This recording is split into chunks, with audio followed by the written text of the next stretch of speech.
वैष्णव और वैष्णव के चरणों में मेरा यथा योग्य दंडवत प्रणाम। हम सब लोग श्रीमद् भागवतम जी के षोडश अध्याय 16वें अध्याय की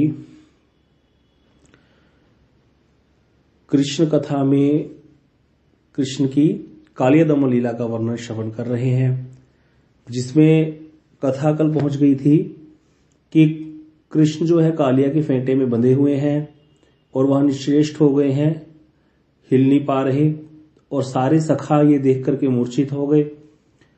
गायें वहां पर बिल्कुल स्तंभित होकर के खड़ी हो गई हैं, बिल्कुल जड़ की भांति, और जितने भी ब्रजवासी हैं वो भी चल करके वहां आ गए हैं।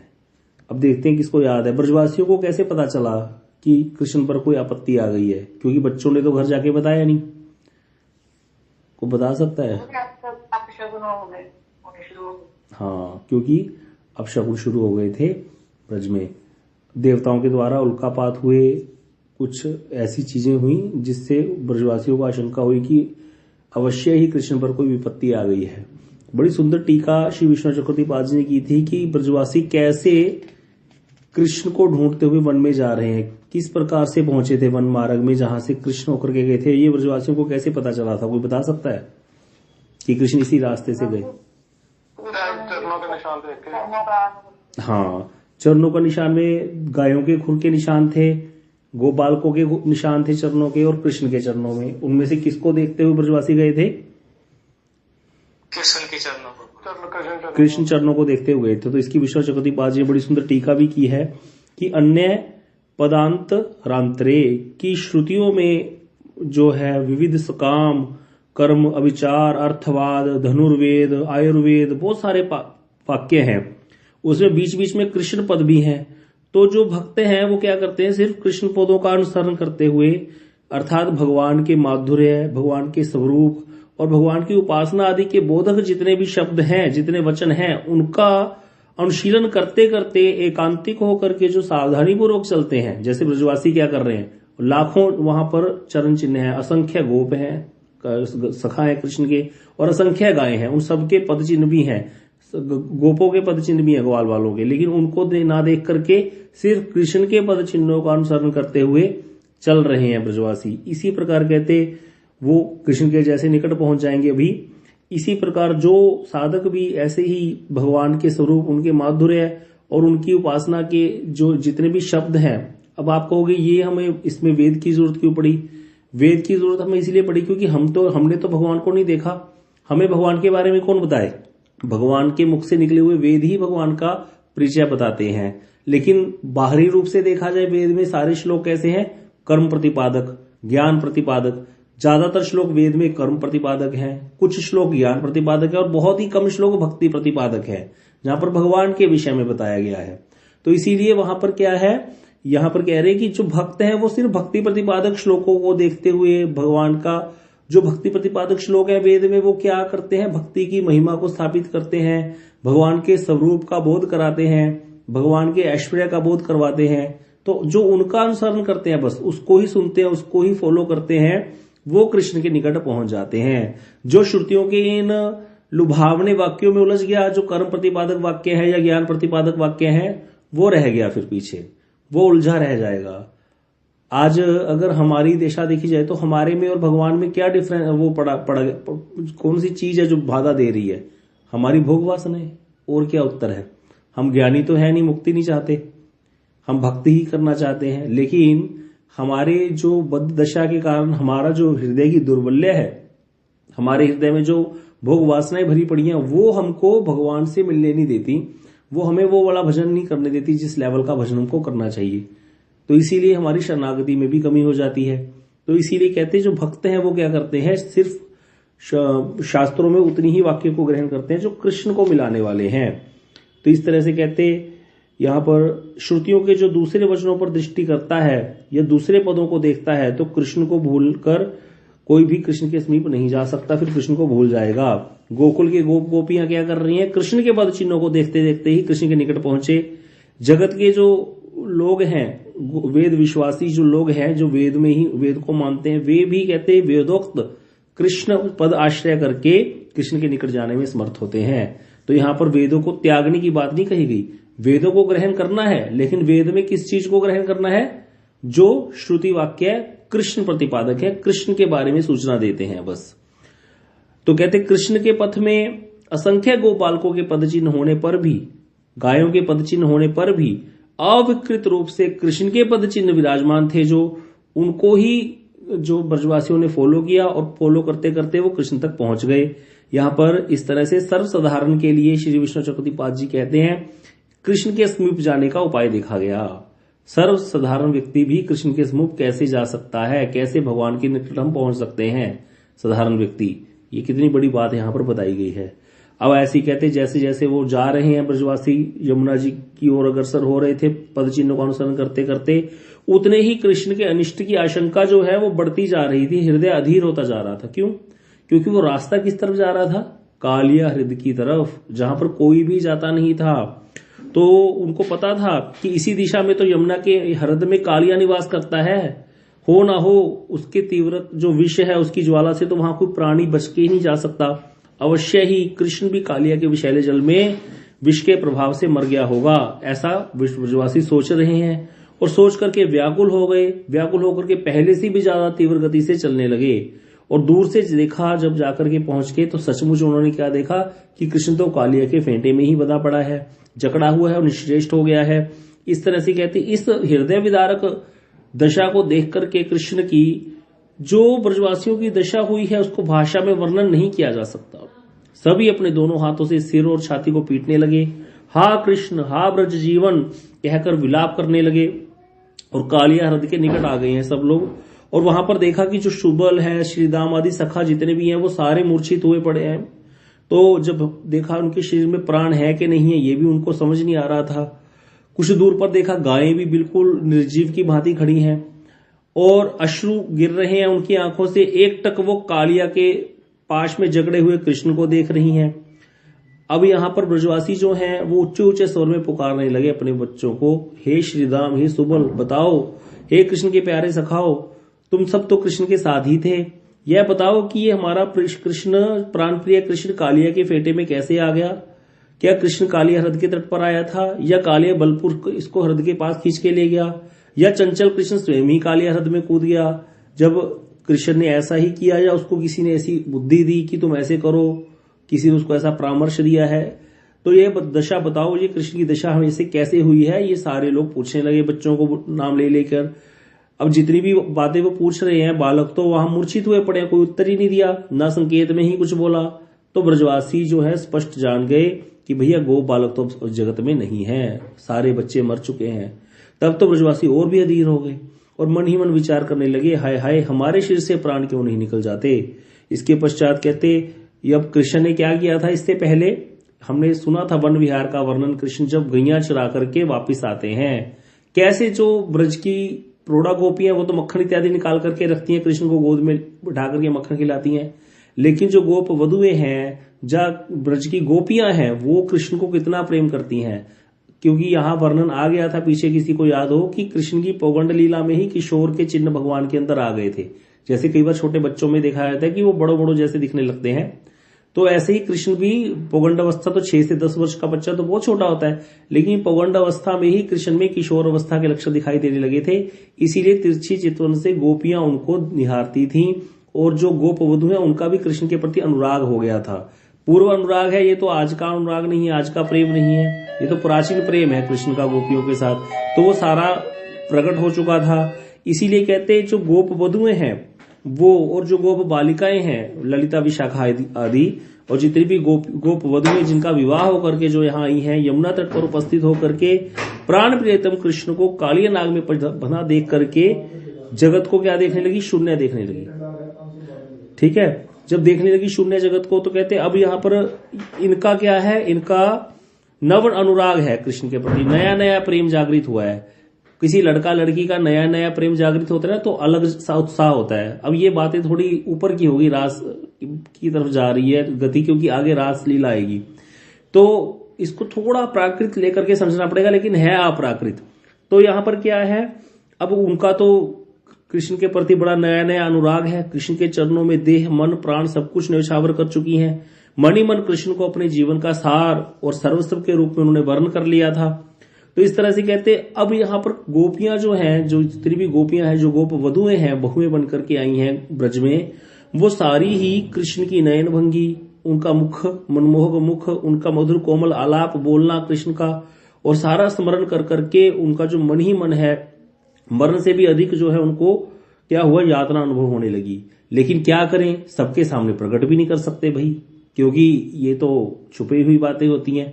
इस तरह से कहते प्रेम स्वभाव सुलभ के उनके कारण लज्जा से वशीभूत होकर के कहना तो चाहती हैं उच्च स्वर से, हा कृष्ण, हा प्राण वल्लभ कह करके रोना चाहती हैं, लेकिन नहीं रो पा सकती। भाई कोई पूछेगा तू क्यों रो रही है, तेरा पति तो यहाँ पास में खड़ा है, तू क्यों रो रही है, तो इसीलिए रो भी नहीं सकती। तो कठपुतलियों की बातें कहते खड़ी होकर के कृष्ण की तरफ देखने लगी दूर से ही। और यहाँ पर अब वात्सल्यवती गोपियों का वर्णन है कि कृष्ण की जननी यशोदा और रोहिणी, ये जितनी भी यशोदा के समान आयु वाली प्रौढ़ा गोपियां जो थीं, वो भी कहती जब अंत तक लास्ट में वो पहुंची है यमुना जी के निकट, और दूर से ही उन्होंने क्या देखा कि हमारे हृदय के आनंद को वर्धन करने वाले कृष्ण जो है वो कालिया के पाश में बंधे हुए हैं। तो वो शोक सिंधु में बिल्कुल निमग्न हो गई।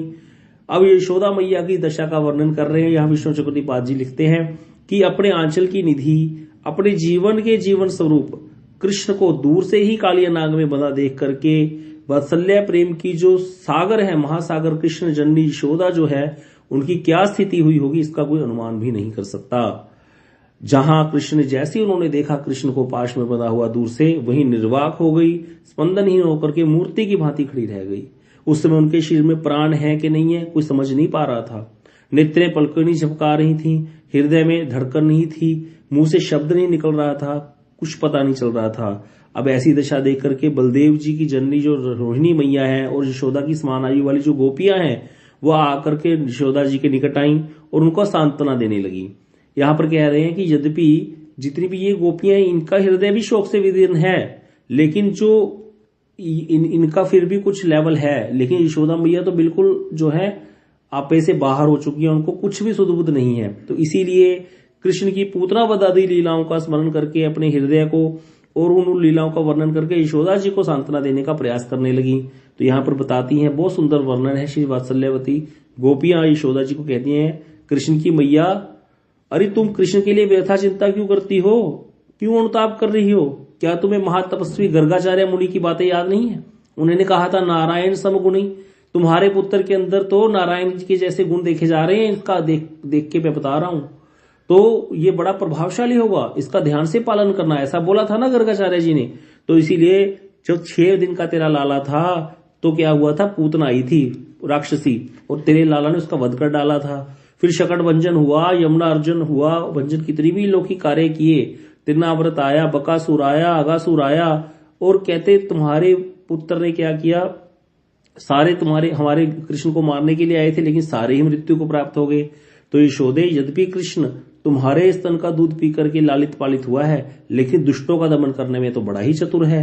अगासुर जैसे 4 कोस लंबे, जिसने महाविषधर सांप को मार डाला, उसके सामने ये छोटा सा नाग क्या है, ये कालिया क्या चीज है, इसको भी देखना। थोड़ी देर ठहर जा यशोदे, तू देखना तेरा लाला कृष्ण कैसे इस दुष्ट कालिया को मार करके तेरे निकट आता है और मैया मैया कह करके तेरी गोद में चढ़ जाएगा और तेरे प्राणों को शीतल करेगा।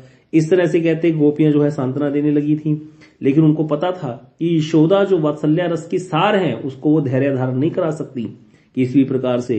फिर भी अपनी तरफ से वो बार बार प्रयास कर रही हैं और विचार कर रही थी कि जब तक संभव होगा हम यशोदा को पकड़ कर रखने का प्रयास करेंगी। अगर यशोदा काले हृद में कूदेगी तो हम भी कृष्ण के इसके यशोदा के साथ ही काले हृद में कूद जाएंगी। तो यहाँ पर ये ब्रजवासियों ने प्लान कर लिया था थोड़ी ही देर में। जैसे फोन लगाते हैं हम, बहुत कुछ होता है, किसी को पता हो कैसे मैसेज रूट होता है, लेकिन हमें तो ऐसे लगता है रिंग चली गई। तो इसी प्रकार ये सारा कुछ वर्णन करने में समय लग रहा है, लेकिन ब्रजवासियों ने तो देखते ही क्या लिया था विचार कि हम भी अब ब्रज वापिस नहीं जाएंगे, हम भी काली हृद में कूद करके ही प्राण दे देंगे। इतना प्रेम कृष्ण को ब्रजवासी करते हैं, इतना प्रेम। इसीलिए यहाँ विष्णु पुराण से वर्णन है बड़ा सुंदर। सर्वा यशोदया सार्ध विषामोत्र महाहृदय की वात्सल्यवती गोपियां मन ही मन विचार करने लगी कि हम भी यशोदा के साथ काले हृद में प्रवेश करेंगी, परंतु ब्रज में लौट करके जाएंगी नहीं। इसका कारण यह है कि जैसे सूर्य के बिना दिन और चंद्रमा के बिना रात्रि शोभा नहीं पाती, वैसे ही कृष्ण के बिना ब्रज क्या है, बिल्कुल ही निरर्थक है, शोभा विहीन है। हम भी कृष्ण के बिना ब्रज में नहीं जाएंगी। और ऐसे कहते कालिया हृदय के निकट जो वृक्ष था, कदम्ब का वृक्ष, जिसका वर्णन था कि बड़ा सुंदर वृक्ष था, उसके नीचे खड़ी थी अनुरागवती गोप वधुएं और गोप बालिकाएं, गोपियां खड़ी थी, ललिता विशाखा इत्यादि, राधा जी इत्यादि। तो वो सारी निर्वाक और स्पंदन होकर के बस कृष्ण का मुख दर्शन कर रही थी। उन्होंने भी सोच लिया था कि कृष्ण शून्य ब्रज में जाने का कोई लाभ नहीं है, हम भी क्या करेंगे, कृष्ण कृष्ण कह करके यमुना जी में कूद करके कृष्ण विरह की ज्वाला से शांति प्राप्त करेंगी, हम भी वापस नहीं जाएंगी। इस तरह कहते जब ये सारा विचार हुआ, अब जब ये सारा उनका मन पक्का कर लिया उन्होंने कि हम भी बचेंगे नहीं, तो ये जो है इस चीज को जो बलदेव जी हैं वो जान गए। तो बलदेव जी ने सोचा कि ये तो भैया ब्रजवासी तो प्राण त्याग करने को आतुर हो रहे हैं, कृष्ण तो अपने खेल खेल रहे हैं और ब्रजवासियों की तो जान निकली जा रही है यहाँ पर। इसीलिए तो सुखदेव गोस्वामी ने ये कृष्ण विरह वाली लीला का वर्णन नहीं किया था एकदम से।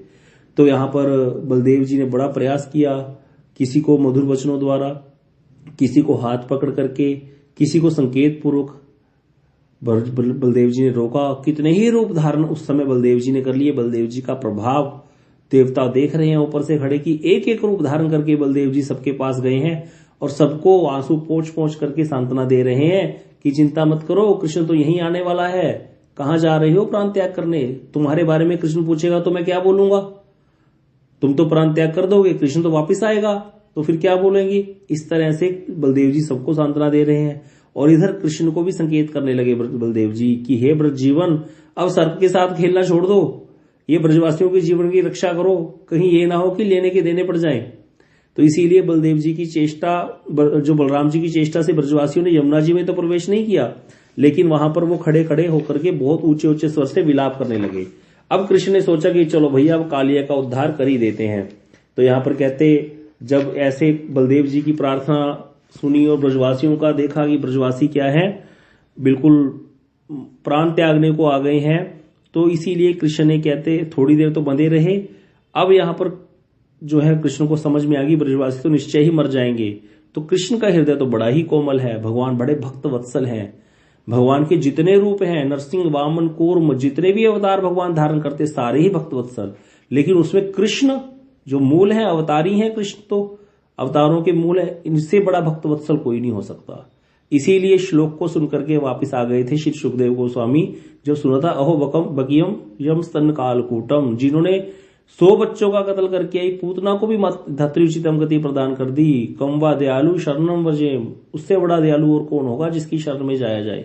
तो कृष्ण के बड़ा दयालु कोई नहीं है जगत में, सबसे बड़े हैं दयालु कृष्ण, सारे अवतारों के भी मूल हैं। इसीलिए तो यहां पर कहते कृष्ण तो बड़े ही दयालु हैं, जबकि कृष्ण की आयु 6 वर्ष ही थी उस समय, लेकिन उन्होंने यहां पर छोटे बालक में रूप में रह करके ही कालिया को अभिनाथा है। देखना कैसे करेंगे कृष्ण। तो यही नरवत लीला है, इसको ही माधुर्य कहते हैं। माधुर्य कब कहते हैं? जब नरवत लीला का अतिक्रमण ना हो, उसको कहते हैं माधुर्यमय लीला। नरवत लीला का अतिक्रमण का अर्थ शब्द समझाया, अर्थात कृष्ण ने जब पूतना को मारा था, कृष्ण छोटे से बालक ही थे 6 दिन के, कृष्ण ने विराट रूप धारण नहीं किया। तो नरवत लीला, नरवत की बात ही चल रही है, नर लीला। लेकिन छोटे से बालक होते हुए भी कृष्ण को उड़ा के ले गई पूतना, दूध पिलाने लगी। तो बच्चा जैसे दूध पीता है, बच्चा तो कृष्ण को अगर पूछे भैया तूने पूतना को मारा, बोले मैंने कहा मारा, मैं तो दूध पी रहा था, अब मुझे क्या पता ये कैसे मर गई। तो वहां पर नरवत लीला का अतिक्रमण नहीं हो रहा, कृष्ण बड़े नहीं हुए। यहां पर भी ऐसे ही है, जितने भी असुर आए हैं, जो शक्टासुर था, ठाकुर जी ने थोड़ा बच्चा जैसे पैर मारता है ऐसे ऐसे पैर मारे और एकदम से ऐसे थोड़ा सा स्पर्श कर दिया, वो छकड़ा जो है उल्ट के पलट के गिर गया और वो मारा गया शक्टासुर भी। तो इस तरह से कितने ही असुरों को मारा, लेकिन कहीं भी विराट रूप धारण नहीं किया। आगे गिरिराज धारण करेंगे भगवान थोड़े ही दिनों में, और गिरिराज जी को धारण करते समय भी कोई बड़ा रूप धारण नहीं किया कि 4 भुजा वाले बन गए या नारायण का रूप धारण कर लिया, नहीं। वैसे ही त्रिभंग ललित खड़े हैं, बंसी भी बजा रहे हैं और दूसरे हाथ के दाएं हाथ से बंसी बजा रहे हैं। त्रिभंग ललित खड़े हैं, दूसरे हाथ की इस उंगली पे गिरिराज जी को धारण करके खड़े हो गए। तो देखो कितना ऐश्वर्य है, लेकिन नरलीला का अतिक्रमण नहीं है 8 वर्ष की, 8 वर्ष की लीला है गिरिराज जी की। तो इसीलिए यहां पर कहते हैं कृष्ण की वही छोटे से बालक में रह करके ही और व्यवहार में क्या कर दिया, विशालता प्रकट कर दी। ऐसी विशालता प्रकट करी कृष्ण ने कि कालिया की जो नस नस थी ना, गांठ, एक एक गांठ चूर चूर हो गई, टूट गया कालिया बिल्कुल ही। और क्या हुआ, दृढ़ बंधन ढीला पड़ गया और कृष्ण उसके फेंटे से बाहर निकले आए। जब कृष्ण उसके फेंटे से बाहर निकले, अब कालिया जो है उसने क्या किया, सामने देखा कृष्ण को खड़े हुए, क्रोध करने लगा और उसने अपना फन जो है, सैकड़ों फन थे उसके, 1000 फन थे कालिया के, उसमें 100 फन बड़े बड़े थे जिसके अंदर पूरा जहर भरा हुआ था, हलाहल विष। तो उसने 100 फनों को ऊपर उठा लिया और लंबी लंबी सांसें लेते हुए उसने क्या किया, मुख से आग निकाली, बहुत सारी जहर को उगलने लगा। तो ऐसे कहते उसकी आंखें जो है ऐसे लग रहा था जैसे भट्टी है, धकती हुई भट्टी की तरह प्रतीत हो रही थी। और कृष्ण को क्या करने लगे, उसके चारों ओर घूमने लगे उसको थकाने के लिए। तो कालिया नाग भी क्रोधित होकर के डसने के लिए उनके पीछे पीछे घूमने लगा। लेकिन इतना घूमा, इतने घूमे कृष्ण कि घूमते घूमते कालिया इतना थक गया कि अब घूम ही नहीं सका, खड़ा ही हो गया बिल्कुल। अब कहते वो कृष्ण को फिर देखने लगा। अब कृष्ण ने क्या किया, एकदम से पकड़ा उसको बाएं हाथ से और जाकर के कृष्ण उसके सर पे चढ़ गए, मस्तक पर। और चढ़ करके कृष्ण ने क्या किया, अब यहां पर कालिया के सर पे थी मणियां, सांप के पास मणियां होती हैं, तो कालिया के मस्तक पर मणियां थी, उनके स्पर्श से कृष्ण के चरण जो है लाल हो गए।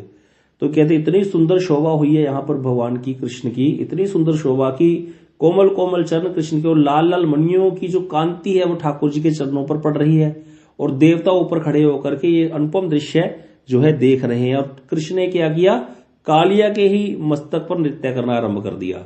तो बड़ा ही सुंदर दृश्य हमने देखा है सबने, कैसे कालिया के सर पर कृष्ण जो है नृत्य कर रहे हैं। एक एक फन को कृष्ण क्या कर रहे हैं, उसके पैरों से कुचलते जा रहे हैं। जिस फन को ज्यादा ऊपर उठाता है कालिया, उसी को कुचल डालते हैं ठाकुर जी। तो बड़ी सुंदर हमने ये लीला दर्शन अभी प्रभु जी दिखा भी रहे हैं, कैसे कालिया के सर पर कृष्ण ने जो है नृत्य किया था। अब यहां पर कहते बड़ी सुंदर टीका करते हैं विश्व चक्रवर्तीपाद जी कि जिनकी माया से क्या होता है, माया के प्रभाव से ब्रह्मा और एक तिनके से लेकर ब्रह्मा तक सारे जीव क्या करते हैं, निरंतर विविध भाव से नृत्य करते हैं। आज उन नटराज कृष्ण का नृत्य देख करके गरुड़, विश्वक्सेन, विष्णु के पार्षदगण ताल के साथ ताल मिला करके परमानंद में गुण लीला का गान करने लगे। बड़ा सुंदर ये पद यहाँ पर किसी ने, अगर आज कर आवाज कर सकते थोड़ी देर, यह बड़ा सुंदर पद है, तांडव गति मुंडन पर नाचत गिरिधारी। ये सूरदास जी का पद है, बड़ा सुंदर। यहाँ पर सूरदास जी वर्णन कर रहे हैं कि इतना सुंदर कृष्ण ने नृत्य किया, बहुत सुंदर यहाँ पर वर्णन है इस नृत्य का, इसका गीत है। तो ये जैसे शिव जी के लिए आता है ना, तो यहाँ पर ये वैसा ही कीर्तन।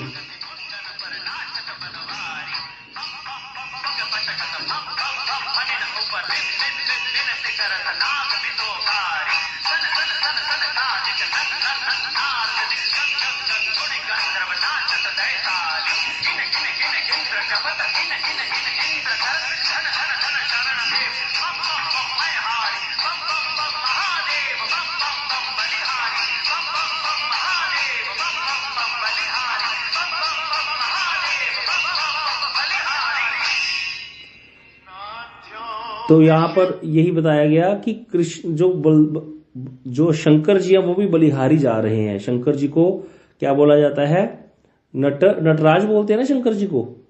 तो उनके भी जो ऊपर हैं, जो सबको नृत्य कराने वाले हैं। तो यहाँ पर कहते जितने भी चारण गण हैं परमानंद से गान करने लगे, और देवता और देववधुएं नंदन कानन के वृक्ष के जो मंदार पारिजाति पुष्प हैं जो उनकी वर्षा करने लगे, और 10 दिशाओं से सिद्धों ने हरिचंदन जो है फेंका है, कुमकुम आदि दिव्य सुगंधित द्रव्य छिड़कने लगे, 10 दिशाओं को सुगंधित कर दिया। नारद आदि ऋषि सनकादिक मुनिगण परमानंद से क्या करने लगे, कृष्ण की दुष्टतम लीला की महिमा का गान करने लगे, जो भी पद हम श्रवण कर रहे थे। इस तरह से कहते क्या हुआ, काले के मस्तक पर नृत्य करते देख करके भूलोक से लेकर ब्रह्मलोक तक एक निर्वचनीय परमानंद छा गया। अब यहाँ पर बता रहे हैं कि कृष्ण जो है वो भी आस्वादन करने लगे इस लीला का। जब देख रहे हैं कि सब लोग इतना साथ दे रहे हैं, तो बड़ी ही सुंदर कृष्ण की छवि है। नृत्य करते समय वनमाला जो है नृत्य के ताल में संचालित होकर जैसे ताल बज रही है वैसी वनमाला हिल रही है। और ऐसे कहते नटवर शेखर कृष्ण जो है यमुना नीर पर और यमुना जी के तीर पर स्थित गोपी जो दूर से सारी देख रहे हैं, गोपियां देख रही हैं, ग्वाल बाल सारे वो भी खड़े हो गए, मूर्छित थे जो। और देखा आकाश में स्थित देवता सभी के हृदय में एक अभिनव भाव को जगाते हुए परमानंद से कृष्ण जो है नृत्य करने लगे। लेकिन कहते इतना कुछ करके भी कालिया का हृदय अभी तक पिघला नहीं, उसके हृदय में भाव की तरंगे अभी भी नहीं आई। क्यों? कहते सभी नटों के गुरु शरणागत वांछा कल्पतरु स्वयं भगवान श्री कृष्ण को मस्तक पर धारण करके भी वह परमानंद में नृत्य नहीं कर सका। कितना बड़ा सौभाग्य है कि कालिया के सर पर कृष्ण नृत्य कर रहे हैं। जिन कृष्ण के चरण बड़े बड़े योगियों को दर्शन नहीं होते, वो कृष्ण अपने आप अपनी इच्छा से कालिया के सर पर सवार हो गए हैं। वह बार बार अपने मस्तक पर जो स्थित कृष्ण है उनके चरणों में डसने का प्रयास करने लगा और हृदय में उनको फेंकने का प्रयास की, हृदय में गिर दो दोबारा। अब यहां पर कहते कृष्ण ने क्या किया, जिस फन को भी कालिया उठाता उसी फन को कृष्ण पकड़ करके क्या करते, उसको कुचल देते। ऐसे करते करते कृष्ण ने सारे ही फनों को कुचल दिया कालिया के, और उसको मसल डाल दिया बिल्कुल, और पूरा लहूलुहान हो गया कालिया, और सर उसका नीचे की तरफ झुक गया, वर्णासन हो गया, विश्व को घूमता हुआ देखने लगा। सारी जगह उसके लिए अंधकार छा गया, नाक और मुख से निरंतर रक्त की धारा बहने लगी। इतना होने पर भी कहते उसकी हिंसा की प्रवृत्ति नहीं गई। जैसे हम लोग हिंदी फिल्मों में देखते होते हैं ना, लास्ट बिल्कुल सीन आ गया, वो गोली मार दी है उसको, विलन को गोली मार दी, लेकिन वो सारे परिवार वाले हीरो के मिल रहे हैं। इतने में विलन जो है खड़ा हुआ एकदम से ऐसे मरते मरते, और एक आधे को गोली मार ही दी। फिर सब लोग रोते रोते उठते थे। पहले हिंदी फिल्मों में ऐसा होता था कि भाई एक आधा तो मर ही जाता था, वो जाते जाते भी किसी को मार जाता था। ऐसी कालिया है, बहुत थक गया है, पीड़ित हो गया है, लेकिन फिर खड़ा हो जाता, मृत्युवत खड़ा हो जाता, और थोड़ा सा स्वस्थ होते ही फिर कृष्ण के पाद पद्म पर प्रहार करता और टूटे हुए फन को भी उठाने की चेष्टा करता। इतना ज्यादा दुष्ट था कालिया, लेकिन भगवान ने उसकी सारी कुचेष्टाओं को व्यर्थ कर दिया बिल्कुल, और कहते पूर्ण रूप से दमन करके उसके फनों के ऊपर कृष्ण ताल के साथ ताल मिला करके नृत्य करने लगे। यहां पर बता रहे हैं कालिया जो है ये गरुड़ का महाशत्रु था और देवद्रोही भी था। ये दोनों को, देवताओं को भी कष्ट देता था, गरुड़ जी को भी इसने कष्ट दिया था। ये कथाएं सारी आगे आएंगी, कालिया की गरुड़ से शत्रुता क्यों हुई थी। अब कहते कालिया जो है अपने विष के प्रभाव से गरुड़ जी का कुछ बिगाड़ नहीं सकता था, लेकिन क्योंकि गरुड़ जी सांपों के शत्रु हैं शुरू से, इसकी पूरी कथा आएगी आगे। तो गरुड़ जी के लिए लेकिन यहां इस हृदय में आना असंभव था, क्योंकि यहां पर क्या था, इसको श्राप दे रखा था गरुड़ जी को सोबरी ऋषि ने। ये भी कथा आएगी क्यों दिया सोबरी ऋषि ने गरुड़ जी को श्राप। तो इसीलिए आज कृष्ण की कृपा से गरुड़ जी का चिरकाल शत्रु क्या हो गया था, दंडित हुआ था, और उसके जो विष वाले दांत थे वो टूट गए थे। इसीलिए कहते जो गरुड़ जी हैं वो, वैसे तो जो गरुड़ जी हैं ये भगवान के पार्षद हैं। देवता चारण सिद्ध जितने भी हैं ये सर्वदा ही शेषशाही नारायण की सेवा करते हैं। लेकिन ब्रजलीला में कृष्ण का जो भुजंग के साथ विहार है सर्प के साथ, वो आज देखा कृष्ण का। तो इसीलिए कालिया के मस्तक पर कृष्ण को नृत्य करते देख करके मनोवासना उनकी पूरी हो गई थी, और परमानंद में सारे गरुड़ आदि जो सेवक हैं ये अलग से स्तुति करने लगे भगवान के पार्षद। एक तो यहाँ पर देवता स्तुति कर रहे थे, अब यहाँ भगवान के अपने पार्षद भी भगवान की बड़ी सुंदर स्तुति कर रहे हैं। अब कहते क्या हुआ कि अब कालिया जो है, अब यहां पर जब कालिया पूरा थक गया, अब वो सोचने लगा कि जब वो कृष्ण के भार को सहन करने में भी असमर्थ हो गया कि ये कौन है जो मेरे सर पर विराजमान है, ये कोई गरुड़। पहले तो कहते मैं गरुड़ के प्रभाव को जानता हूं। कालिया गरुड़ ने ना एक पंख मारा था कालिया को, तो कालिया दूर जाकर के गिरा था। कालिया को समझ में आ गया था मैं गरुड़ जी को कभी भी जीत नहीं सकता, इसीलिए वो रमणक द्वीप छोड़ करके यहाँ कालिया हृदय में आकर के निवास करता था, क्योंकि यहाँ वो गरुड़ जी आ नहीं सकते थे।